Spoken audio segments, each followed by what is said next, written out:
ini antara halal dan haram. Ya. Ada kopi yang haram nggak? Ada. Ini jadi pertanyaan besar gitu di masyarakat gitu ya. Tapi kalau fermentasi di dalam coffee wine ini, dia biji cerinya yang kita fermentasi dalam bentuk bekam. Bagaimana proses fermentasinya?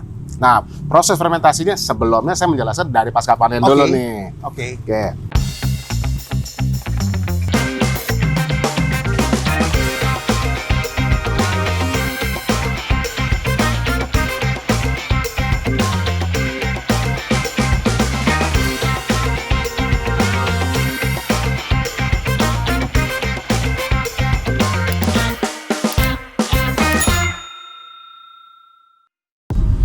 Hai Sobat Podcast News, kembali bersua dengan kami di Ngopi Barbar.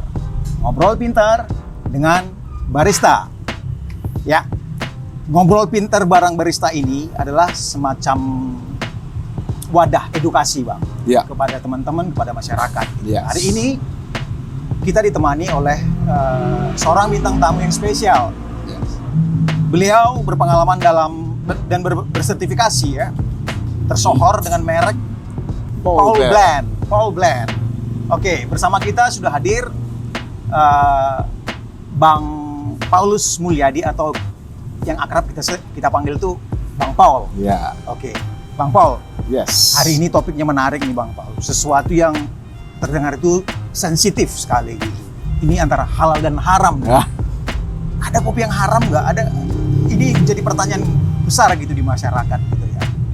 Kita ngobrol soal kopi wine. Dari namanya itu beberapa masyarakat yang belum paham pasti langsung menstigma, itu haram gitu. Mungkin Bang Paul itu bisa menjelaskan gitu kepada masyarakat supaya masyarakat itu teredukasi, kemudian tidak gagal paham lagi, memahami apa itu kopi wine. Boleh Bang dijelaskan itu apa itu kopi wine? Oke. Terima kasih sebelumnya. Siap Bang Paul. Oke sobat, saya sedikit menjelaskan mengenai tentang coffee wine. Ya. Coffee wine itu sebenarnya dibilang wine karena ada proses fermentasi. Tapi bukan fermentasi dengan media alkohol. Sebentar Bang, saya potong dulu Oke. nih. Biasanya fermentasi itu identik dengan haram loh Bang.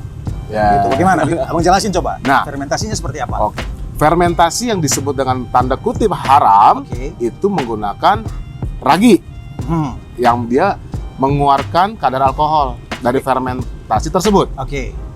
Tapi kalau fermentasi di dalam coffee wine ini, dia biji cerinya yang kita fermentasi dalam bentuk bekam. Bagaimana proses fermentasinya? Nah, proses fermentasinya sebelumnya saya menjelaskan dari pasca panen dulu nih. Oke. Dari biji ceri petik itu kita pilih yang paling matang. Paling matang. Yang paling matang itu seperti apa? Ceri seperti ini, yang merah. Bukan yang hijau atau yang kuning atau yang orange. Oke. Di situ berarti menandakan bahwa ini yang terbaik.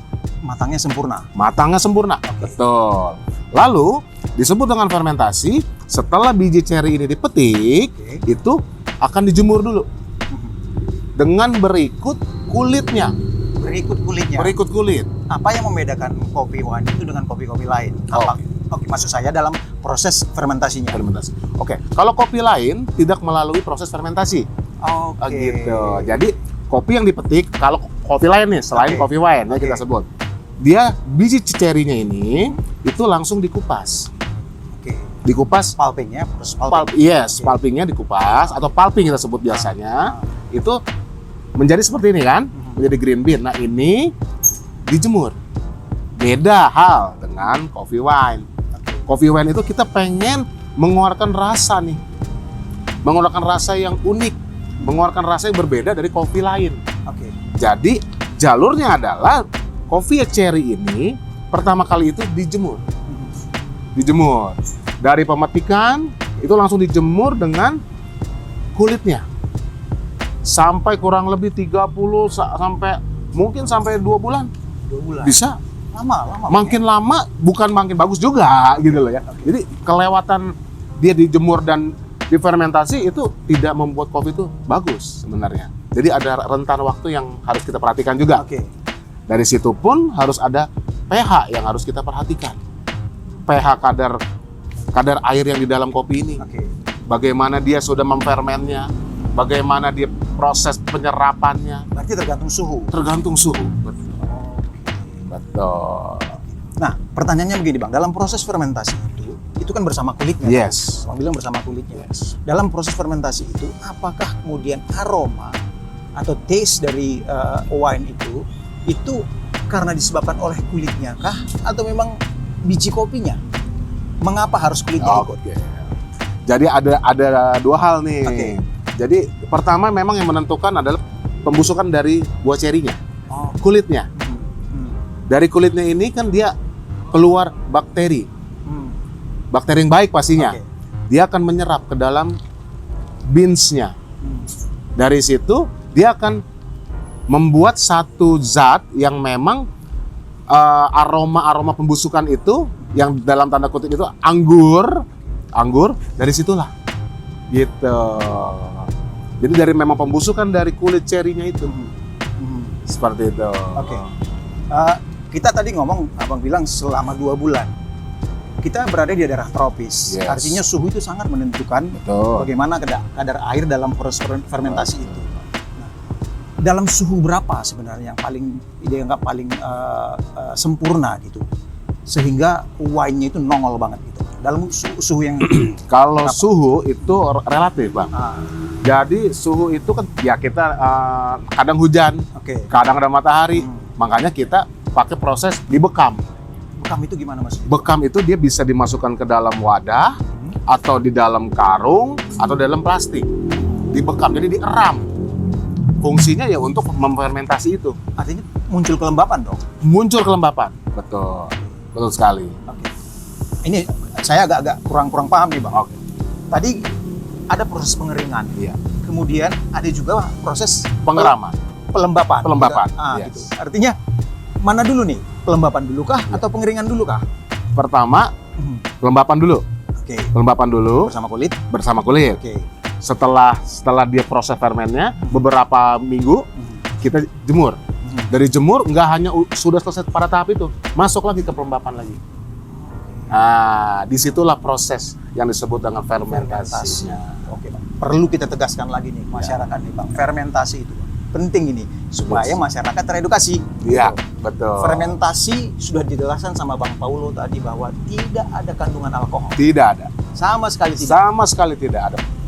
Untuk memastikan bahwa ini, jadi kalau ini kan mungkin secara teori dan praktik Abang menguasai ini, tapi kan harus ada pengakuan nih Bang. Iya. Pengakuan gitu, kalau boleh itu dari negara gitu, dari Iya. MUI gitu. Sepengetahuan Abang, MUI sudah mengeluarkan sertifikasi nggak bahwa produk ini halal? Kalau sepengetahuan saya karena MUI sudah langsung turun saat itu melihat metode mereka petani-petani itu saat pasca panennya dan lain-lain sebutnya, mereka mensertifikasi karena memang Mensertifikasi. tidak ada pemasukan ragi yang membuat kadar alkohol itu keluar dan juga tidak ada penambahan gula di saat fermentasi karena penambahan ragi dan gula itu menimbulkan sesuatu yang apapun yang kita fermentasi itu akan mengeluarkan menjadi alkohol. Oh, teman-teman tuh. Semoga ini informasi ini kemudian bisa mengedukasi kita ya. Tidak ada kandungan alkohol. Tidak ada sama sekali. Oke, Bang. Ya. Ini pertanyaan besar. Kita kan banyak jenis kopi ya di Nusantara, banyak sekali gitu. Ya. Tapi kita sederhanakan dalam satu bentuk Robusta dan Arabica. Yes. Yang mana sih sebenarnya jenis yang mana paling baik gitu untuk difermentasi menjadi kopi wine? Oke. Saya bilang dulu nih apa sebelumnya nih ya. Oke. Kopi tidak ada yang jelek. Oke. Arabica, Oke. Robusta, Piberry atau yang lainnya juga. Mungkin bahasa yang cocok paling tepat itu yang cocoknya yang mana? Nah, yang cocoknya itu dia lebih ke Arabica. Arabica. Kenapa? Kenapa Arabica? Ah. Karena dia memang menghasilkan ada acidity, Acidity. asam, Oke. kadar asam. Jadi setiap Arabica ada kadar asam, acidity. Kalau Robusta, dia kadar asamnya tidak ada. Jadi untuk dalam proses fermentasi itu, kadar asam itu yang kita pakai. Oke. Yang kita pakai, yang kita angkat untuk menciptakan sebuah rasa yang baru. Gitu. Dan unik pastinya. Arabica itu kalau ditanamnya itu Bang, Ya. paling tepat Ya. itu di ketinggian berapa? Arabica itu makin tinggi makin baik. Berarti di daerah 1.500, 1.800 lebih baik, lebih tinggi, lebih unik nanti rasanya. Maaf kita sebutkan satu brand lah sih Bang ya, Oke. nggak apa-apa ya. Katanya Bang, yang paling tepat itu Arabica Gayo Bang. Benarkah seperti Betul itu? sekali. Karena memang datarannya memang Gayo tinggi. Di pegunungan yang 1.500 sampai 1.800. Oke. Kurang lebih di situ. Oke, Bang. Ya. Kita kembali. Saya ini tertarik banget ini Yes. untuk mengedukasi masyarakat berkaitan dengan halal haramnya kopi ini. Gitu. Jadi stigma di masyarakat bahwa kopi wine ini sempat dianggap sebagai sesuatu yang haram, Oke. itu pasti berkorelasi dengan pemasarannya. Yes. Oke. Ada nggak penurunan minat gitu dari masyarakat, atau mungkin abang punya data gitu bahwa penurunan minat terhadap kopi wine ini karena stigma haram tadi itu Bang? Dari pengetahuan apa?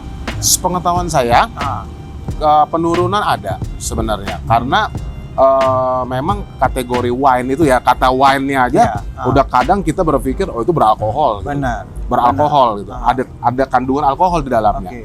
Tapi kalau kita sudah mengedukasi yang benar, Mhm. yang tepat, Oke. coffee wine itu akan naik kembali sebenarnya.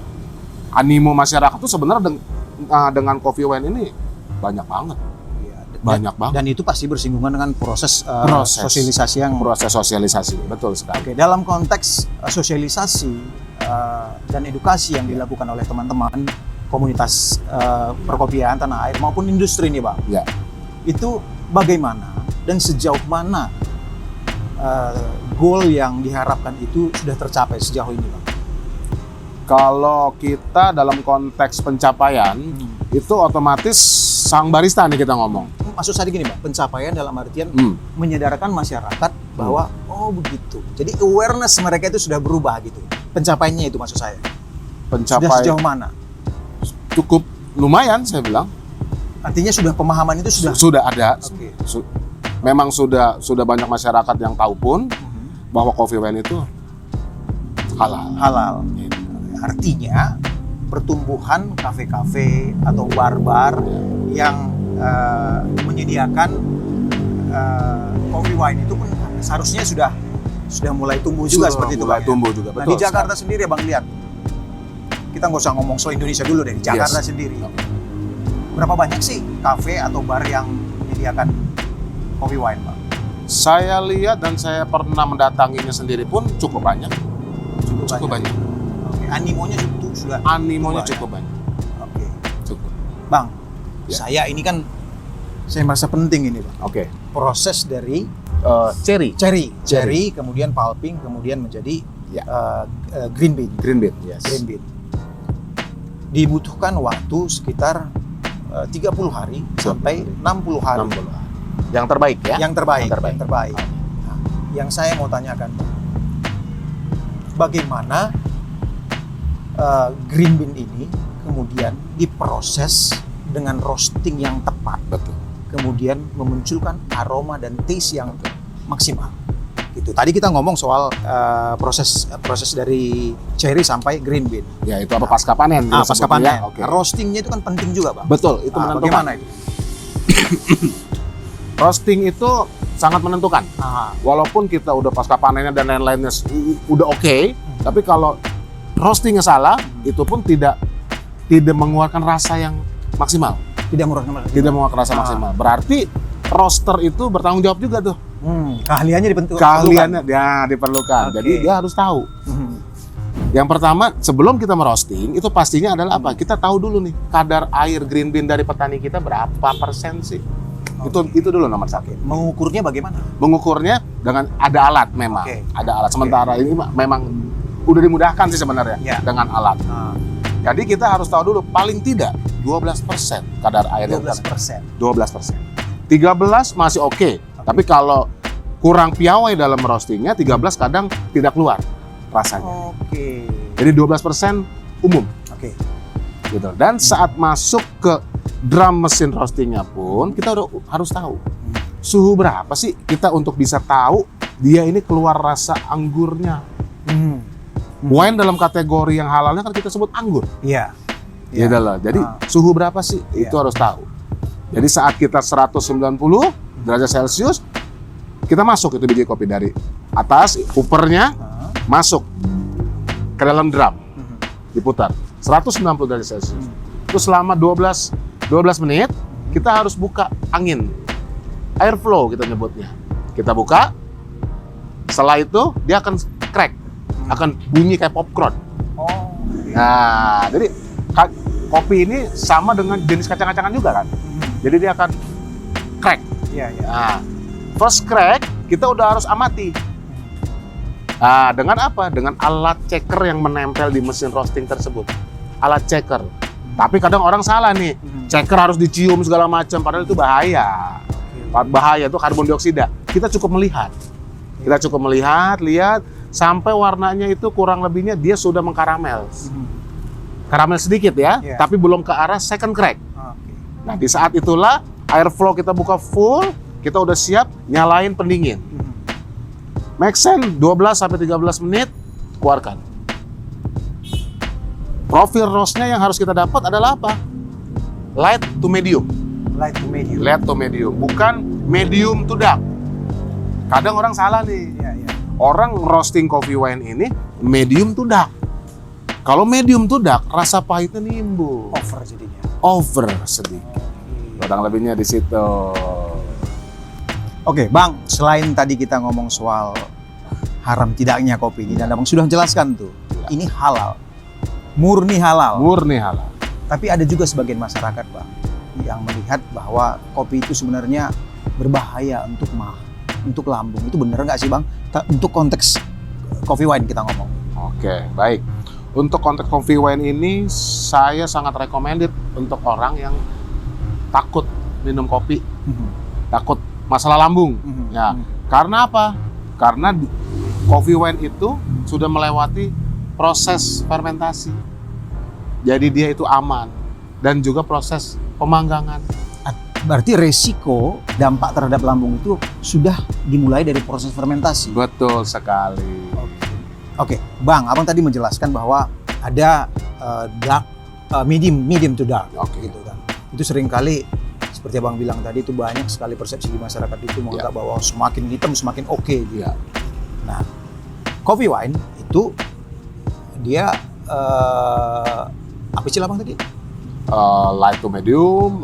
Light to medium itu ketika di roasting, Bang, itu berpengaruh nggak terhadap resiko mah dan lambung tadi?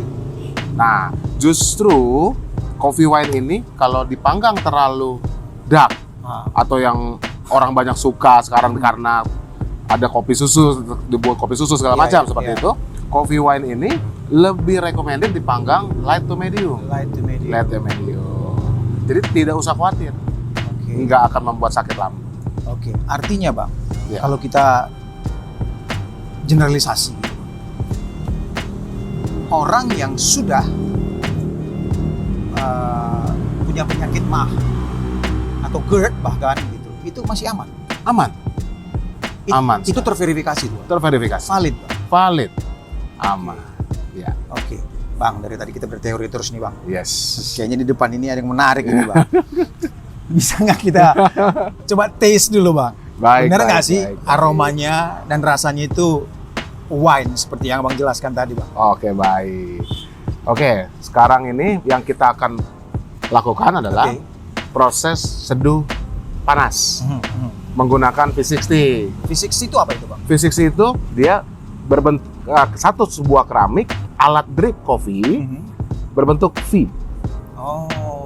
Jadi saat kita mengucurkan airnya, dia akan langsung keluar dari bawah sini. Itu yang disebut V itu V. Ya? Bentuknya itu. Bentuknya ini. 60-nya itu? 60-nya itu 60 putaran. Di situ. Oke. Sekarang kita mulai seduh coffee wine ya. Ini apa ini? Ini paper. Paper. Papernya Filter, fungsinya untuk filter. Betul, filter. masukkan seperti ini. Lalu kita ambil biji kopinya ya. Biji kopinya kita ambil. Dan di sini kita menggunakan alat grinder yang manual. Lebih baik kopi di saat seduh V60 ini kita menggunakan manual. Kenapa? Karena dia tidak ada proses pemanasan saat menggilingnya. Gitu. Kalau kita menggunakan mesin boleh juga, cuman dia ada bur yang tertentu yang tidak tahan panas, dia malah mempengaruhi penambahan suhu gitu dalam biji kopinya. Baiknya manual Bang ya. Lebih baik manual, apalagi untuk seduh sendiri. Lebih baik manual. Nah, di sini kita ambil kurang lebih 12 gram. Kenapa harus 12 gram? 12 gram. Nah, ini untuk seduh untuk satu porsi. Satu porsi. Satu porsi. Jadi kalau misalkan berapa porsi ya kita tinggal kalikan saja. Oke. Nah, ini kita langsung masukkan ke sini. Ini kita langsung grind. Kita tutup. Dia punya ini tabungnya, kita grind. Nah, ini di saat grind begini aroma sudah keluar. Nah, ini. Jadi memang tingkat kekasarannya Bang? Tingkat kekasarannya kita main medium. Medium. Jadi jangan terlalu halus, jangan terlalu kasar. Gitu. Karena supaya apa? Supaya kalau dia terlalu halus nggak akan keluar rasanya yang maksimal. Terlalu kasar akan encer. Gitu. Benar-benar dibutuhkan keahlian itunya Bang ya? Iya. Oke. Pengolahnya. Kita langsung buka gini. Ini langsung kita tuang ke filternya. Filternya ini kita ratakan dulu supaya tuang air dia terekstrak dengan sempurna. Ini langsung kita ambil.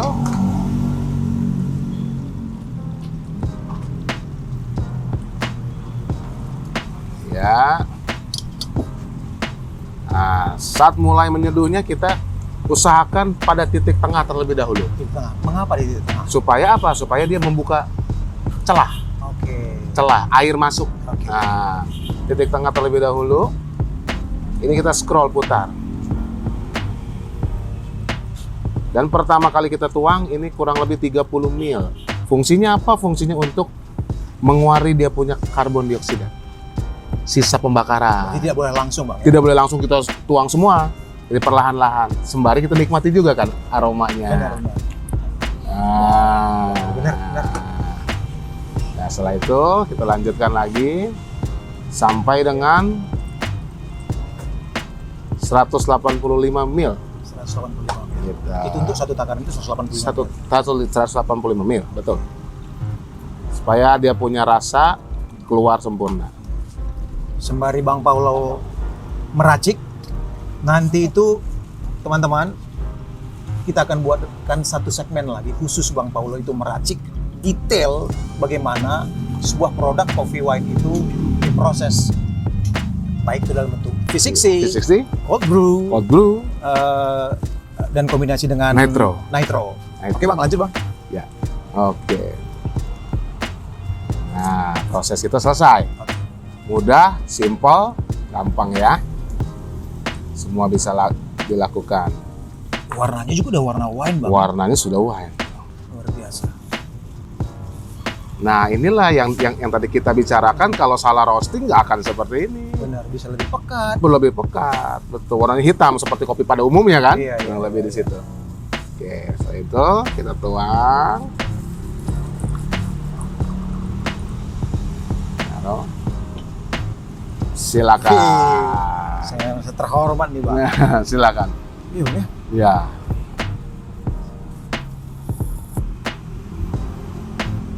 Mantap banget Bang. Ini layak dicoba nih. Yes. Bedanya rasanya dia dengan cold brew gimana Bang? Kalau cold brew dia tidak seduh pakai air panas. Kalau cold brew itu kita menggunakan air suhu ruang. Perbedaannya apa? Perbedaannya dia lebih soft dan lebih banyak orang suka. Gitu. Dikarenakan cuaca kita kan cuaca tropis, lebih segar. Lebih soft itu dari rasanya atau dari aromanya Bang? Dari rasa juga lebih soft, aroma juga dia lebih soft, tapi pas diminum lebih enak. Orang Indonesia pada umumnya itu lebih memilih yang mana Bang? Dengan kondisi weather kita yang tropis gitu, lebih memilih mana? Yang cold brew kah atau yang V60 kah? Biasa kalau untuk wine ini memang kebanyakan ya yang saya temukan juga itu kebanyakan dibikin cold brew. Tergantung selera sih. Tergantung selera, betul. Balik lagi ke situ. Oke, Bang. Ini kan kita ngomong ini dengan Yes. segala alat-alat yang menurut saya ini cukup canggih lah. Walaupun dibilang manual, ini cukup canggih lah. Yes. Artinya ketika petani-petani atau penikmat-penikmat kopi di daerah yang tidak mempunyai alat ini, bisakah tercipta sebuah produk kopi wine tanpa menggunakan alat-alat seperti ini, Bang?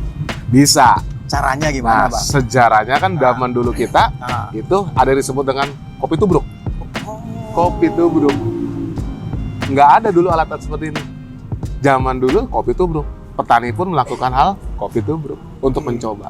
Dan kopi tubruk itu masuk dalam ranahnya sekarang, para roaster atau tukang roasting itu masuk dalam hal cupping, Cupping.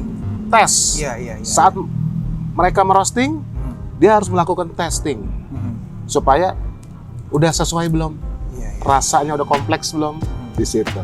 Kopi tubruk. Hasilnya gimana, Bang? Hasilnya sama. Kopi tubruk. Baik. Oke, Bang, ini saya lihat mulai dari proses panen sampai kita nikmati itu Ya. panjang sekali prosesnya. Betul. Apakah itu merepresentasikan harganya yang lebih mahal dibanding kopi-kopi yang lain? Itu gimana sih sebenarnya, Bang? Betul. Jadi dalam pasca panennya pun memang ada recrik ya kita Iya, ngomongnya iya. recrik, ada caranya, ada tekniknya segala macam dan itu pun menambah cost memang. Dan di saat kita seduh pun itu tergantung barista. Baristanya, kemampuan baristanya. Kemampuan baristanya. Bagaimana dia men-treat Oke. ke customer bahwa kopi ini the best untuk sajiannya customer. Di situ. Baik, Bang. Mungkin ini final question, Bang ya. Dari tadi saya sudah mencoba menggali Abang, tapi ini sekarang datang dari Abang sendiri menyampaikan ke publik, khususnya kepada masyarakat. Kopi wine ini adalah kopi yang halal, kopi yang nyaman untuk lambung, kopi yang bisa dinikmati segala usia. Monggo, silahkan. Ya, oke. Baik, coffee wine ini halal karena pasca panennya pun tidak ada pemasukan dari ragi atau gula. Jadi memang dia murni proses fermentasinya itu pembusukan dari buah cerinya ini, buah cerinya yang dipetik. Ya, Jadi saya pastikan ini halal. halal. Halal. Dan juga aman untuk lambung dikarenakan proses fermentasi ini yang membuat itu semua aman untuk lambung karena ada zat tertentu yang dalam proses fermentasi itu menimbulkan bakteri tertentu. Bakterinya pun dia itu bisa membuat kita punya lambung itu bersih sebenarnya. Oke, Di situ. manfaatnya ada. Manfaatnya ada juga. Kurang lebihnya di situ. Baik. Terima kasih banyak Bang Polo Sama-sama. informasinya. Semoga konten ini memberikan informasi dan edukasi ya buat Iya. masyarakat yang belum tahu itu atau masih gagal paham Iya. itu apa itu kopi wine gitu. Yes. Informasi ini ya menambah hasanah gitu bagi Iya. masyarakat. Ini halal Ya. gitu.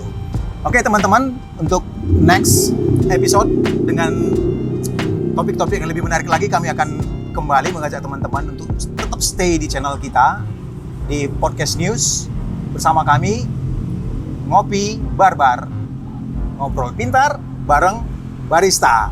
Thank you teman-teman. Assalamualaikum.